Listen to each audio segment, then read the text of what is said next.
మాజీ సీఎం జగన్ పేరు ప్రస్తావించింది సిట్.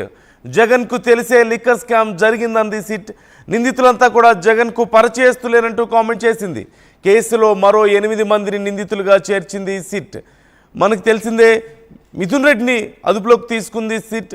ఆయన్ని 6 గంటల పాటు విచారించిన తర్వాత అరెస్ట్ చేసింది. అరెస్ట్ చేసిన విషయాన్ని ఆయన కుటుంబ సభ్యులకు తెలియజేసింది. అలాగే ఛార్జ్షీట్ దాఖలు చేసినట్లుగా కూడా మనందరికీ తెలుస్తుంది. అయితే ఛార్జ్షీట్లో చాలా కీలకమైన అంశాలు ప్రస్తావించింది.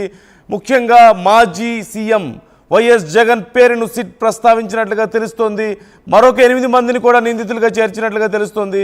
ఇప్పటికే 12 మందిని అరెస్ట్ చేసింది సిట్. ఈ నేపథ్యంలో ఖచ్చితంగా కేసు ఎటు మలుపు తిరగబోతోంది అనేది చాలామంది అంచనా వేస్తున్నారు.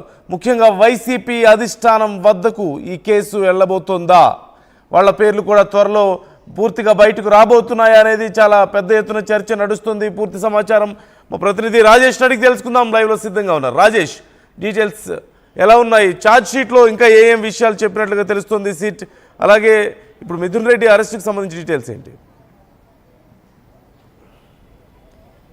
నిన్న రాత్రి 8:45 ఎంపీ మిథున్ రెడ్డిని అరెస్ట్ చేస్తున్నట్లు అధికారికంగా ధృవీకరించారు. నోటీసులు ఇచ్చి ఆ నోటీసులో ఎందుకు అరెస్ట్ చేస్తున్నాం, ఏ కారణాల వల్ల మిమ్మల్ని అరెస్ట్ చేయాల్సి వస్తుందనే వివరాలను కూడా నోటీసులో చాలా స్పష్టంగా చెప్పడం జరిగింది. ముఖ్యంగా ఈ కేసుకు సంబంధించి మద్యం లిక్కర్ స్కామ్కు సంబంధించిన వ్యవహారంలో 2019లో వైసీపీ అధికారంలోకి వచ్చినటువంటి 2 నెలలు అంటే 2019 ఆగస్టు సెప్టెంబర్ నెలలో నూతన మద్యం పాలసీ అమలు కోసం కొన్ని మీటింగ్లు జరిగినాయి. కొన్ని ప్లేస్లు హైదరాబాదులో కొంతమంది వ్యక్తులకు సంబంధించినటువంటి నివాసాల్లో మీటింగ్లు జరిగినాయి. ఆ మీటింగ్లు నిర్వహించడంలో, ఆ మీటింగ్లో పాల్గొనడంలో మిథున్ రెడ్డి కీలక భూమికి పోషించారు. రెండోది, ఆ మీటింగుల్లో తీసుకున్న నిర్ణయాలంటే కొత్త మద్యం పాలసీ ద్వారా లిక్కర్ స్కామ్ ఏ విధంగా చేయొచ్చు, డిస్టిలరీ ద్వారా మద్యం సరఫరా కంపెనీల ద్వారా ఈ మనీకి సంబంధించినటువంటి లూటీ ఏ విధంగా చేయొచ్చు అనే వ్యూహాలకు సంబంధించిన వ్యవహారంలో మిథున్ రెడ్డి కీలకంగా వ్యవహరించారనేది ప్రధానంగా నోటీసులో పేర్కొన్నారు. అంతేకాదు ఈ స్కామ్ చేయడంతో పాటు స్కామ్లో ఉన్నటువంటి మిగతా వ్యక్తులు ఏ విధంగా ప్రభావితం చేసిన అంశాలను కూడా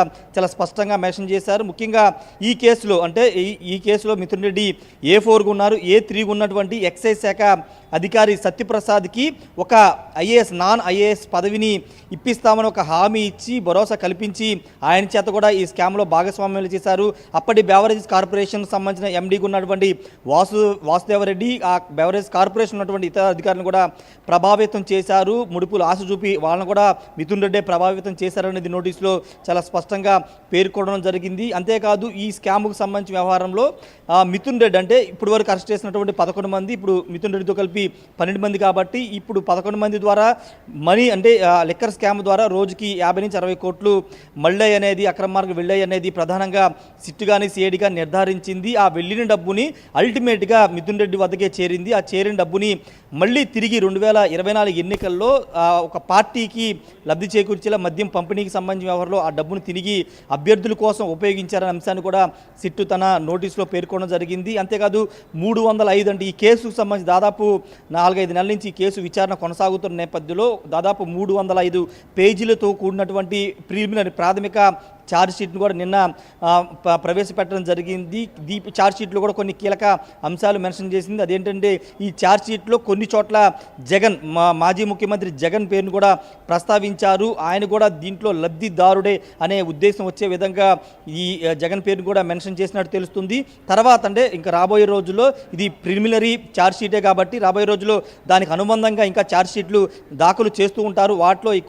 వాటిలో పూర్తి స్థాయిలో జగన్ ప్రమేయానికి సంబంధించినటువంటి అంశాలు ప్రస్తావించే అవకాశం కనబడుతుంది. ఇప్పుడు మిథున్ రెడ్డిని అరెస్టు చేయకపోతే నిన్న ఎందుకు అరెస్ట్ చేసామన్న అంశాన్ని ప్రస్తావిస్తూ ఇప్పుడు వేళ మిథున్ రెడ్డి ఇప్పుడు అరెస్ట్ చేయకపోతే, మిమ్మల్ని అరెస్ట్ చేయకపోతే కనుక బయట ఉన్నటువంటి మిగతా నిందితులు అంటే ఈ కేసులో మొత్తం 40 మంది నిందితులుగా పేర్కొన్నారు. ఇప్పటికీ 12 మంది అరెస్ట్ చేశారు. ఒకవేళ మిథున్ రెడ్డిని ఇప్పుడు అరెస్ట్ చేయకపోతే కనుక మిగతా నిందితుల్ని ప్రభావితం చేస్తారు. రెండోది, ఇప్పటి వరకు ఈ లిక్కర్ స్కామ్ ద్వారా పొందినటువంటి ఆర్థిక లబ్ధి, ఆర్థిక దోపిడీ అనేది పూర్తి స్థాయిలో మిథున్ రెడ్డికి మాత్రమే తెలుసు. ఆ నిధులు ఎక్కడికి ఎక్కడికి వెళ్ళాయి, ఆ డబ్బులన్నీ ఎక్కడికి వెళ్ళాయి, లిక్కర్ స్కామ్ ద్వారా తీసుకున్నటువంటి డబ్బులన్నీ ఎక్కడికి వెళ్ళాయి అనే కీలక సమాచారం మిథున్ రెడ్డి వద్దే ఉంది. కాబట్టి ఖచ్చితంగా ఒకవేళ మీరు బయట ఉంటే ఈ సాక్షులు ప్రభావితం చేయడు, ఈ కేసుని తప్పుదోవ పట్టించే అవకాశం. రెండోది చాలా కీలకమైనటువంటి డిజిటల్ డాక్యుమెంటరీకి సంబంధించినటువంటి ఆధారాలు కూడా ఉంటాయి, వాటిని కూడా మ్యానిపులేట్ చేసే అవకాశం ఉంది. కాబట్టి మిమ్మల్ని అరెస్ట్ చేస్తున్నామంటూ కూడా చాలా వివరంగా దాదాపు 4-5 పేజీలతో కూడినటువంటి నోటీసులు ఇవ్వడం జరిగింది. ఛార్జ్ షీట్కి సంబంధించిన విషయంలో చూస్తే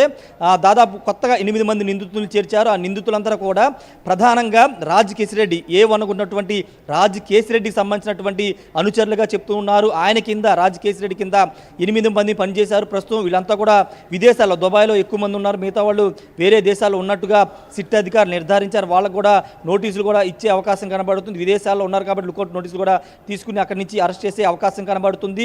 పూర్తి స్థాయిలో మిథున్ రెడ్డి ఈ స్కామ్కి కీలక సూత్రధారని చెప్తున్నారు. అయితే ఇంకా పెద్ద వ్యక్తులు మిథున్ రెడ్డి పైన ఇంకా పెద్ద వ్యక్తులు ఉన్నారు. ఎందుకంటే లిక్కర్ స్కామ్ అనేది ఒక ప్రభుత్వ నిర్ణయం, మద్యం పాలసీ అనేది ప్రభుత్వ నిర్ణయం. క్యాబినెట్లో చర్చించిన తర్వాత ఒక మంత్రుల కమిటీ వేసిన తర్వాత నిర్ణయం తీసుకుంటారు. కానీ అదేమీ జరగకోకుండా పూర్తి స్థాయిలో పై వ్యక్తి అంటే ఒక బిగ్ బాస్ ద్వారా ఇదంతా నడిచింది.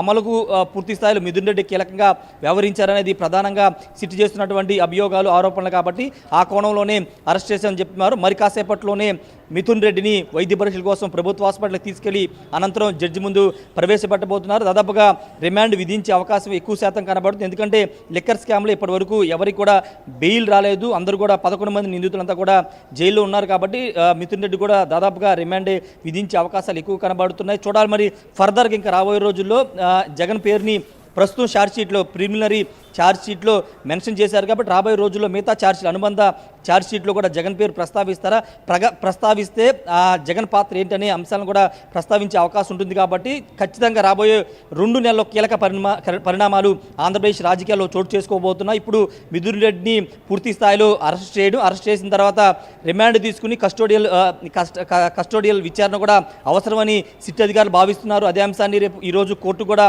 చెప్పబోతున్నారు. ఖచ్చితంగా కస్టడీ పిటిషన్ కూడా ఈరోజే వేసే అవకాశం కూడా కనబడుతుంది. మరి కస్టడీ తీసుకున్న తర్వాత పూర్తి స్థాయిలో మిథున్ రెడ్డి ఈ స్కామ్కు సంబంధించినటువంటి ఆర్థిక లబ్ధి అంటే వచ్చినటువంటి లిక్కర్ స్కామ్ ద్వారా వచ్చినటువంటి డబ్బులన్నీ కూడా ఎక్కడికి వెళ్ళాయి, స్థిరాస్తులు అంటే దాదాపుగా భూములు కొనుగోలు చేశారు, అదేవిధంగా గోల్డ్ కొనుగోలు చేశారు, కొంత షెల్ కంపెనీలు ఏర్పాటు చేసి హవాలా రూపంలో డబ్బులు తరలించారు, తిరిగి అవి బ్లాక్ మనీని వైట్ మనీగా మార్చారనే చాలా ఆరోపణలు ఉన్నాయి. వాటికి సంబంధించిన ఆధారాలు ఇప్పటికే సిట్ అధికారులు సేకరించారు. కాబట్టి ఆ వివరాలన్నీ మిథున్ రెడ్డికి మాత్రమే తెలుసు అనేది సిట్ అధికారులు భావిస్తున్నారు. కాబట్టి ఖచ్చితంగా ఒకవేళ రిమాండ్కి విధిస్తే కనుక రిమాండ్ తీసుకున్న తర్వాత కస్టడీ తీసుకుని కస్టోడియల్ విచారణ కూడా చేసే అవకాశం అయితే కనబడుతుంది. మరి కాసేపట్లో ఎంపీ మిథున్ రెడ్డిని అయితే కోర్టులో హాజరుపరచబోతున్నారు. Right, thank you Rajesh. మొత్తం మీద అటు తిరిగి ఇటు తిరిగి జగన్ వద్దకే ఈ కేసు వెళ్ళబోతోందా, జగన్ పేరు పూర్తి స్థాయిలో ఈ కేసులో రాబోతోందా అనేటువంటి చర్చ నడుస్తుంది. ఇప్పటికే ఛార్జ్షీట్లో జగన్ పేరును కూడా చేర్చినట్లుగా తెలుస్తోంది. ఈ నేపథ్యంలో మరొక 8 మంది పేర్లను కూడా నిందితులుగా చేర్చిన నేపథ్యంలో ఆ 8 మంది ఎవరు అనేది కీలకమైన ప్రశ్నగా మారింది. వైసీపీ ప్రభుత్వం హయాంలో కీలకంగా వ్యవహరించిన వాళ్ళ పేర్లే ఇప్పుడు రాబోతున్నాయి.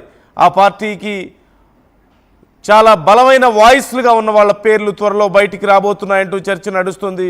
చివరిగా జగన్మోహన్ రెడ్డి వద్దకే ఈ కేసు వెళ్ళబోతుందా, ఆయన పేరు పూర్తిగా బయటకు రాబోతుందా, ఆయన బాధ్యత ఎంతవరకు ఉంది ఈ లిక్కర్ స్కామ్కి సంబంధించి, ఆయన పాత్ర ఎంత అనే దానికి సంబంధించి కూడా మున్ముందు విచారణ జరిగే అవకాశాలు ఉన్నాయా అనే ప్రశ్న వచ్చినప్పుడు అవును అనే సమాధానం వినిపిస్తుంది జరుగుతున్నటువంటి పరిణామాలు చూస్తుంటే. ఈ నేపథ్యంలో మిథున్ రెడ్డిని ఇప్పటికే అరెస్ట్ చేశారు, వారి కుటుంబ సభ్యులకు తెలియజేశారు. ఈరోజు జడ్జి ముందు ప్రవేశపెట్టే అవకాశం ఉంది, కస్టడీ కోరబోతున్నట్లుగా కూడా తెలుస్తోంది.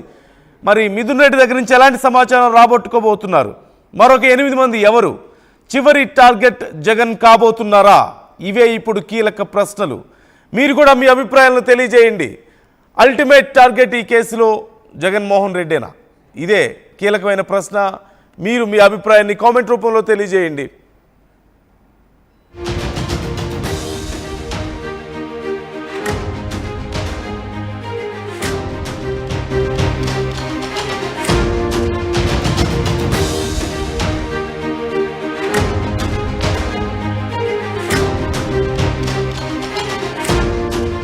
బ్రేకింగ్ న్యూస్ చూస్తున్నాం. లిక్కర్ స్కామ్ ఛార్జ్ షీట్లో సంచలన విషయాలు బయటపడ్డట్లుగా తెలుస్తోంది. ఆంధ్రప్రదేశ్ లిక్కర్ స్కామ్ ఛార్జ్ షీట్లో మాజీ సీఎం జగన్ పేరు ప్రస్తావించింది సిట్. జగన్కు తెలిసే లిక్కర్ స్కామ్ జరిగిందంది సిట్. నిందితులంతా కూడా జగన్కు పరిచయస్తులేనంటూ కామెంట్ చేసింది. కేసులో మరో 8 మందిని నిందితులుగా చేర్చింది సిట్. మనకు తెలిసిందే, మిథున్ రెడ్డిని అదుపులోకి తీసుకుంది సిట్. ఆయన్ని 6 గంటల పాటు విచారించిన తర్వాత అరెస్ట్ చేసింది. అరెస్ట్ చేసిన విషయాన్ని ఆయన కుటుంబ సభ్యులకు తెలియజేసింది. అలాగే ఛార్జ్ షీట్ దాఖలు చేసినట్లుగా కూడా మనందరికీ తెలుస్తుంది. అయితే ఛార్జ్ షీట్లో చాలా కీలకమైన అంశాలు ప్రస్తావించింది. ముఖ్యంగా మాజీ సీఎం వైఎస్ జగన్ పేరును సిట్ ప్రస్తావించినట్లుగా తెలుస్తోంది. మరొక 8 మందిని కూడా నిందితులుగా చేర్చినట్లుగా తెలుస్తోంది. ఇప్పటికే 12 మందిని అరెస్ట్ చేసింది సిట్. ఈ నేపథ్యంలో ఖచ్చితంగా కేసు ఎటు మలుపు తిరగబోతోంది అనేది చాలామంది అంచనా వేస్తున్నారు. ముఖ్యంగా వైసీపీ అధిష్టానం వద్దకు ఈ కేసు వెళ్ళబోతోందా, వాళ్ళ పేర్లు కూడా త్వరలో పూర్తిగా బయటకు రాబోతున్నాయా అనేది చాలా పెద్ద ఎత్తున చర్చ నడుస్తుంది. పూర్తి సమాచారం మా ప్రతినిధి రాజేష్ అడిగి తెలుసుకుందాం. లైవ్లో సిద్ధంగా ఉన్నారు. రాజేష్, డీటెయిల్స్ ఎలా ఉన్నాయి? ఛార్జ్ షీట్లో ఇంకా ఏం విషయాలు చెప్పినట్లుగా తెలుస్తుంది సిట్, అలాగే ఇప్పుడు మిథున్ రెడ్డి అరెస్ట్కి సంబంధించి డీటెయిల్స్ ఏంటి? ఎస్, నిన్న రాత్రి 8:45 ఎంపీ మిథున్ రెడ్డిని అరెస్ట్ చేస్తున్నట్లు అధికారికంగా ధృవీకరించారు. నోటీసులు ఇచ్చి ఆ నోటీసులో ఎందుకు అరెస్ట్ చేస్తున్నాం, ఏ కారణాల వల్ల మిమ్మల్ని అరెస్ట్ చేయాల్సి వస్తుందనే వివరాలను కూడా నోటీసులో చాలా స్పష్టంగా చెప్పడం జరిగింది. ముఖ్యంగా ఈ కేసుకు సంబంధించి మద్యం లిక్కర్ స్కామ్కు సంబంధించిన వ్యవహారంలో 2019లో వైసీపీ అధికారంలోకి వచ్చినటువంటి 2 నెలలు, అంటే 2019 ఆగస్టు సెప్టెంబర్ నెలలో నూతన మద్యం పాలసీ అమలు కోసం కొన్ని మీటింగ్లు జరిగినాయి. కొన్ని ప్లేస్లు హైదరాబాదులో కొంతమంది వ్యక్తులకు సంబంధించినటువంటి నివాసాల్లో మీటింగ్లు జరిగినాయి. ఆ మీటింగ్లు నిర్వహించడంలో, ఆ మీటింగ్లో పాల్గొనడంలో మిథున్ రెడ్డి కీలక భూమికి పోషించారు. రెండోది, ఆ మీటింగుల్లో తీసుకున్న నిర్ణయాలంటే కొత్త మద్యం పాలసీ ద్వారా లిక్కర్ స్కామ్ ఏ విధంగా చేయొచ్చు, డిస్టిలరీ ద్వారా మద్యం సరఫరా కంపెనీల ద్వారా ఈ మనీకి సంబంధించినటువంటి లూటీ ఏ విధంగా చేయొచ్చు అనే వ్యూహాలకు సంబంధించిన వ్యవహారంలో మిథున్ రెడ్డి కీలకంగా వ్యవహరించారనేది ప్రధానంగా నోటీసులో పేర్కొన్నారు. అంతేకాదు, ఈ స్కామ్ చేయడంతో పాటు స్కామ్లో ఉన్నటువంటి మిగతా వ్యక్తులు ఏ విధంగా ప్రభావితం చేసే అంశాలను కూడా చాలా స్పష్టంగా